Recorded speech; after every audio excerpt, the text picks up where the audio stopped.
Good afternoon, good evening, ladies and gentlemen. Welcome back to another episode of the Fight Night Narrative, where we break down, we discuss, we analyze, and we predict the biggest and the baddest or latest in the upcoming fights within the sport of boxing. And today, interesting fight just hit the boxing world as Top Rank Boxing has announced their show for June 29th as Teofimo Lopez defends the ring and WBO belts versus Steve Claggett. And at first, listen, you're probably like, Steve Claggett, who is that? And when I first saw this fighting announcement, I was right in the same boat as you. But a good undercard has been announced for the fight. Robeisy Ramirez goes up against Benitez. Um, of course, Robeisy Ramirez comes off of that fight, um, in which he lost his belts against Espinoza, Rafael Espinoza, in which that was relatively big upset. A lot of people were picking Ramirez to win that fight, but Espinoza was able to do enough, and Espinoza came back from the knockdown, dropped Ramirez and got that win. But Ramirez trying to get back on the title run as he faces Brandon Benitez, which is a fairly good opponent. And then Nico Walsh, um, like booked. It's a rematch in which the only fight he's lost versus Sona Akale. And of course Akale had a majority decision win over Ali Walsh in their fight, which ended the undefeated streak of Ali Walsh. So we're gonna just analyze and break down some of these fights. I'm not gonna give my predictions just yet because these fights have just been announced. I'm gonna try to predict these. I need a little bit more time to try to study up and try to predict these matches.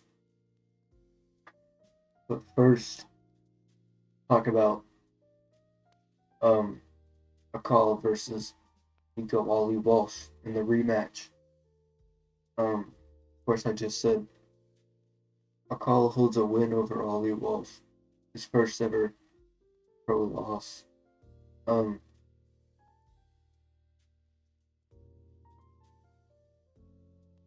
I'm trying to remember if I've watched this fight. I don't think I have, but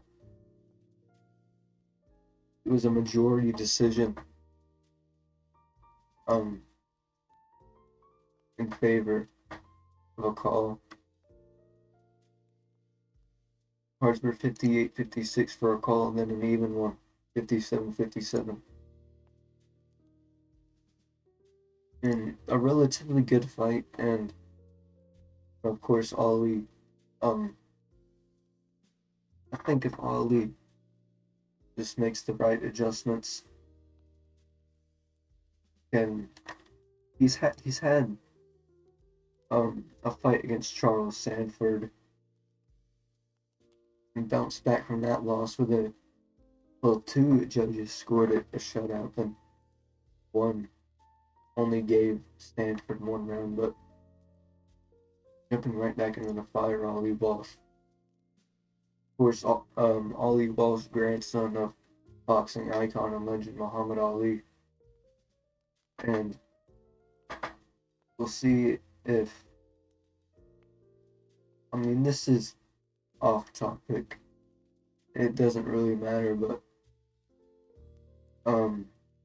Muhammad Ali lost against Joe Frazier for his first loss, and then bounced back and beat Frazier in the rematch.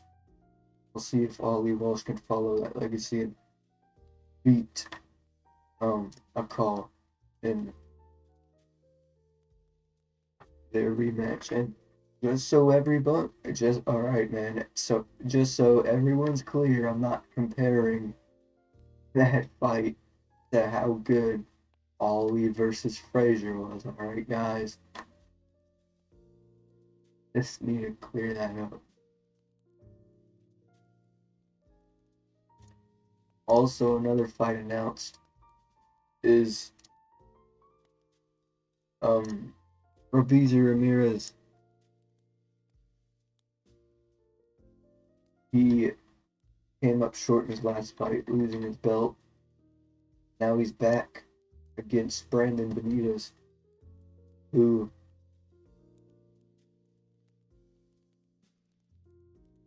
is, I think Robeisy Ramirez will be successful in getting the win.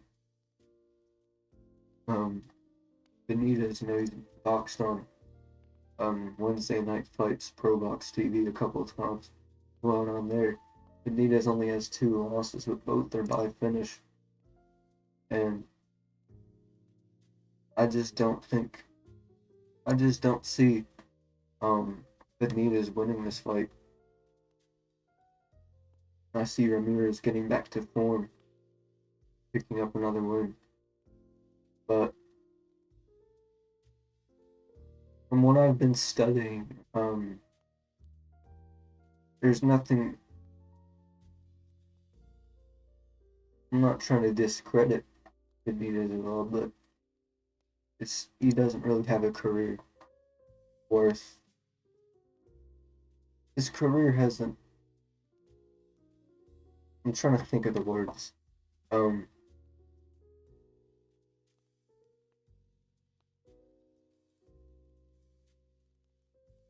It sounds like I'm saying that he sucks, but I just don't see him on that world championship level.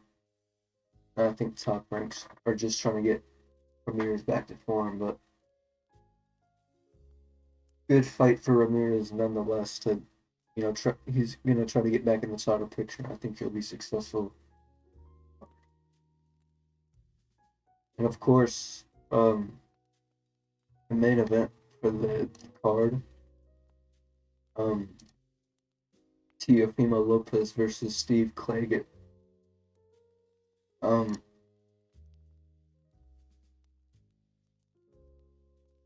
So I have a theory on why this fight's happened.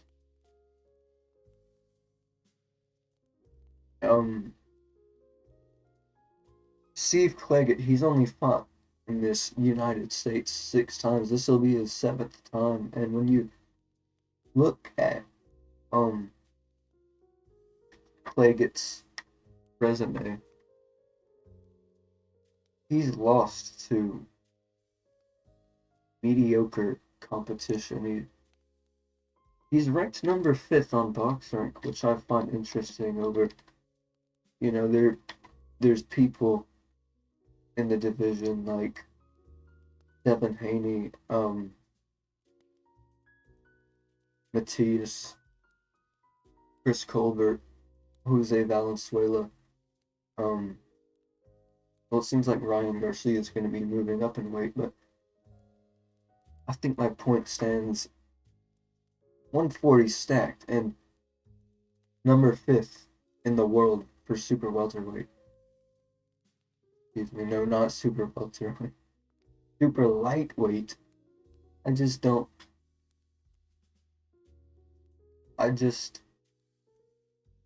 see how. And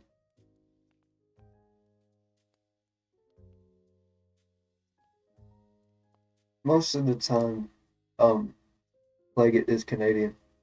Well, I kind of pronounce that weird. He's always been Canadian, but he also just mainly fights in Canada. I mean, I scroll through his box rec.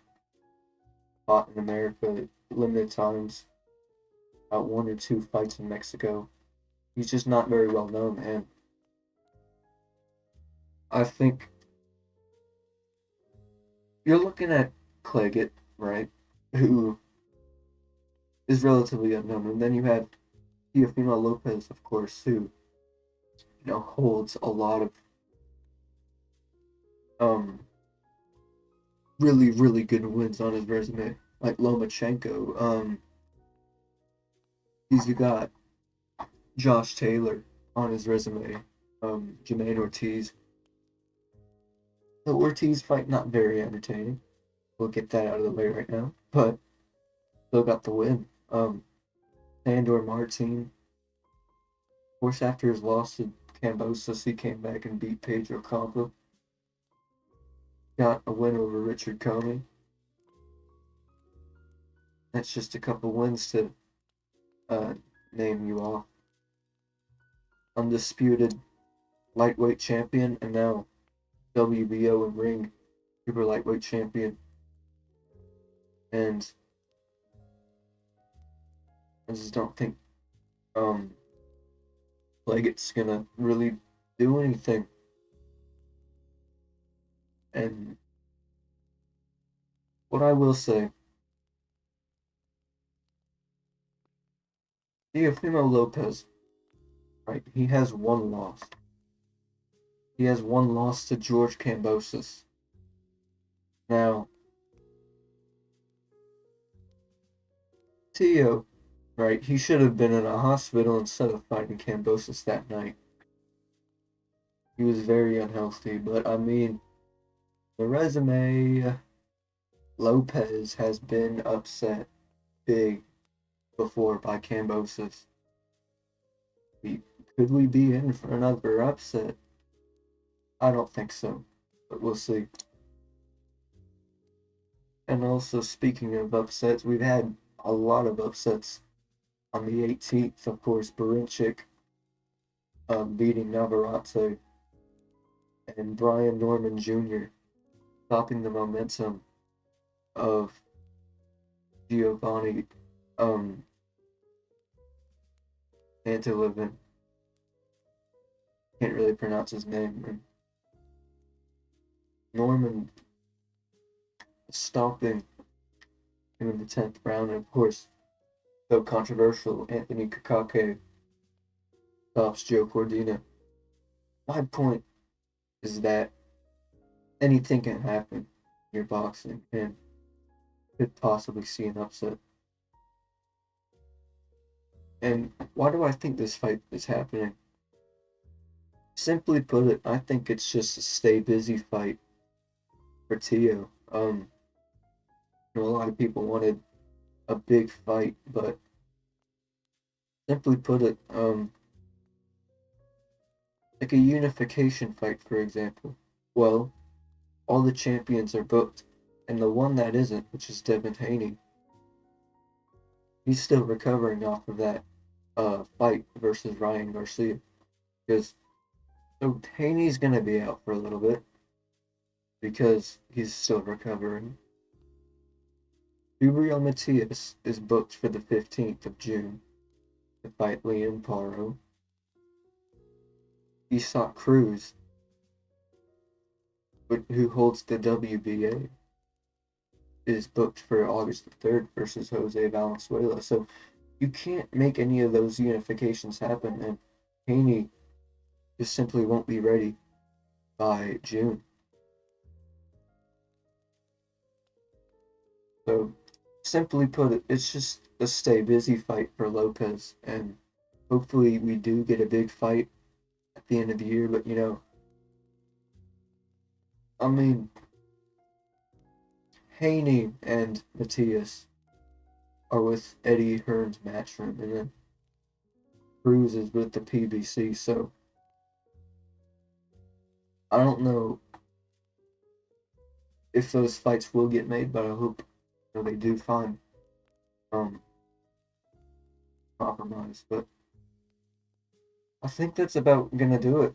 I don't really have any closing thoughts or anything else to say.